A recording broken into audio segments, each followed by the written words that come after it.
Hello, everybody. It's another Mom Mobile Confidential for you. I'm driving for afternoon pickup, just like practically every mom in America right now. But I had something really strong on my mind that I wanted to share, and this is the perfect time to do it. I have had so many sessions with clients, even just today. Today I had 4 back-to-back sessions, and this same concept came up in every single one of them. And that is, in some way, shape, or form, the question of how do we not dump our emotions on our kids? Or another client put it as, how do I not make my kids responsible for my feelings? How do we not accidentally sow those seeds of codependency with our kids?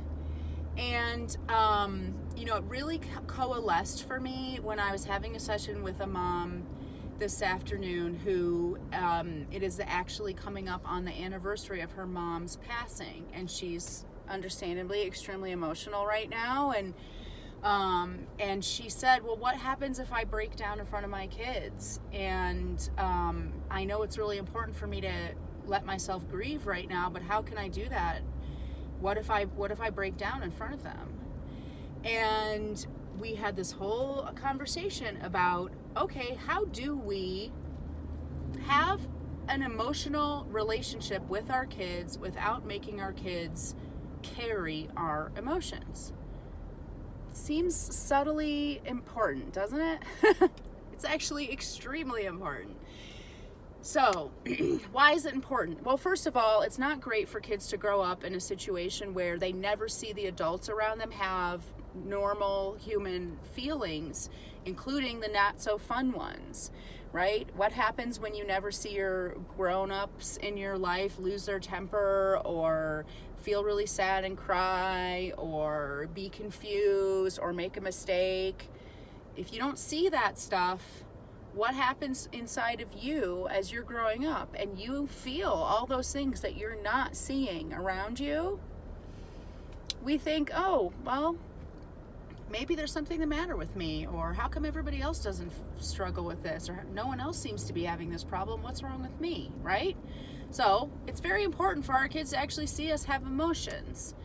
But in addition to that, it's important for us to have emotions around our kids because it's important for emotions to be able to allow us to have a closeness with our kids. It's not very easy to be close with someone who's not sharing themselves with you. Vulnerability is the key to growth, change, and closeness with our kids in any relationship. So if we're not allowing ourselves to emote, we're really withholding ourselves from our children and impeding any sort of closeness we could have with them. Okay, so great. Now we know it's important to have emotions around our kids. How do we do that without dumping our stuff on our kids? I'm going to tell you the one secret. It is a very corny secret. You probably maybe learned about this in like middle school or high school when you were like taking one of your like more like health conscious or psychological classes.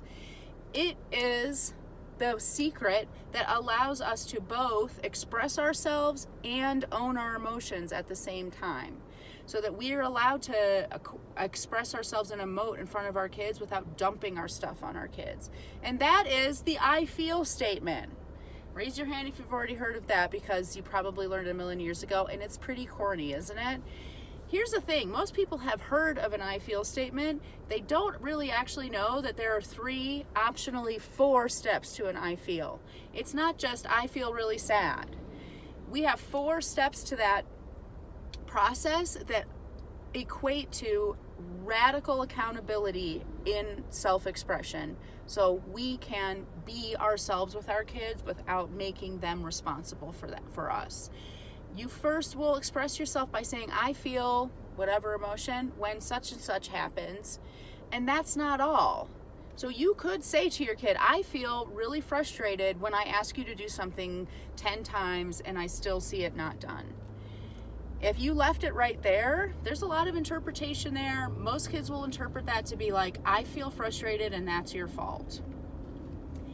However, if you fully complete your I feel statement, it turns into, I feel frustrated when I've asked you to do something 10 times and you still haven't done it.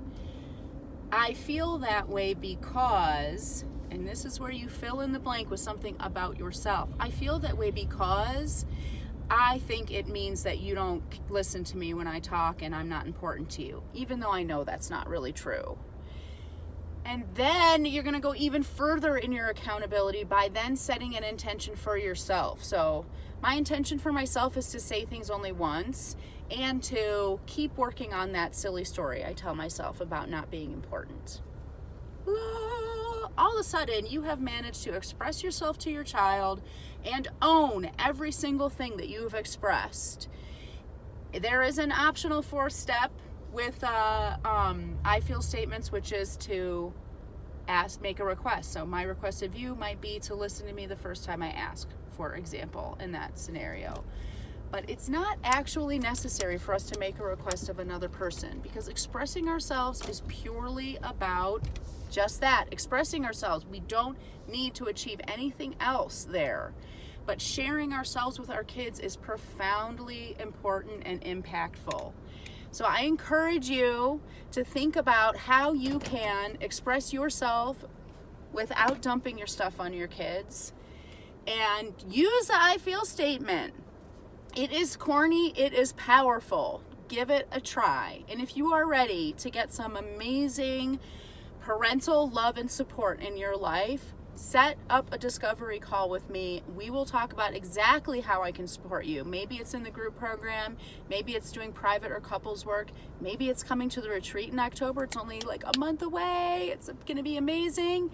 Whatever it is, I've got you, and we will figure it out together. So click on the link to set up a discovery call that's in the description of this video, and I will talk to you soon.